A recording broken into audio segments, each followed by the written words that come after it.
Masih ramai keliru. Apa beza atom, molekul, unsur dan juga sebatian. Tak kisah awak ni student sains ke student kimia ke, kena tahu benda ni. Contoh soalan, nyatakan zarah bagi karbon pada suhu bilik. Zarah ni jangan jawab unsur dan sebatian. Dia sama ada atom, molekul, ion. So nak bayangkan zarah ni, bayangkan macam berbola kecil tu. Karbon. C saja. Satu berbola, atom. Kita tukar soalan, jom.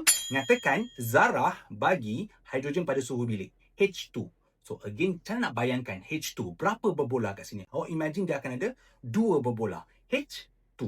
Maka, zarah bagi hidrogen pada suhu bilik ialah molekul. Easy peasy, sob sweet. Okey, kita tukar soalan, jom. Nyatakan bahan bagi hidrogen pada suhu bilik. H2. Bahan awak ingat warna pula. Berapa warna awak nampak kat sini? Ada H, ada H. Satu warna saja kan? Unsur. Tapi kalau ada 2 warna, contoh soalan kita tukar, jom. Berapa warna awak nampak kat sini?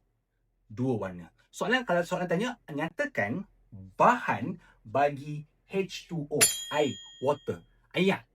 Maka awak akan jawab, cuba jawab dalam komen sini. Easy peasy, sob sweet.